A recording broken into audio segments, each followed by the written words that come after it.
Nagkaharap na ang Jaya Boys at Gaya Boys sa teledramang Meant to Be.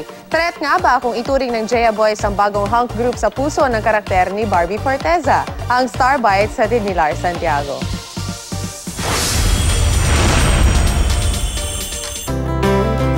I would advise you to do what you can. Tila may tensyon sa paghaharap ng Jaya Boys na binubuo ni na Ivan Dorsner, Jack Roberto, Adi Raj at Ken Chan sa mga bagong salta sa Meant to Be na Gaya Boys na sina Matthias Rhodes, Vince Van Dorpy, Dave Bernea at Carl Cervantes. Mukhang aminado ang Gaya Boys na sa simula ay medyo maangas at nakakaasar ang kanilang dating. Talaga bang threat sa kinakikiligang Jaya ang kontrakilig din na dala ng Gaya? They should, of course, my God.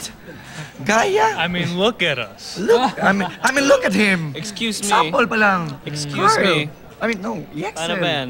Yeah. Yexel. They'll see sa kung friendly ba talaga.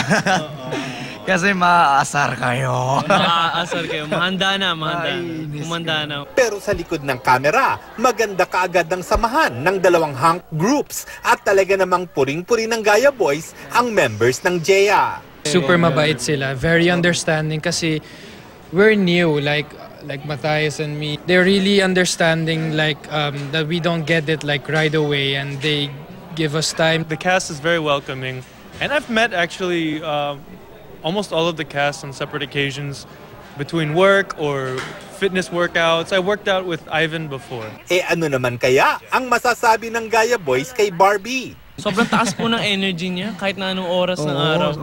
Kami parang medyo ngarag-ngarag minsan. Tapos siya parang, jolly. Pag nakita mo siyang nakatrabaho ko po siya, parang may crush na ako sa kanya.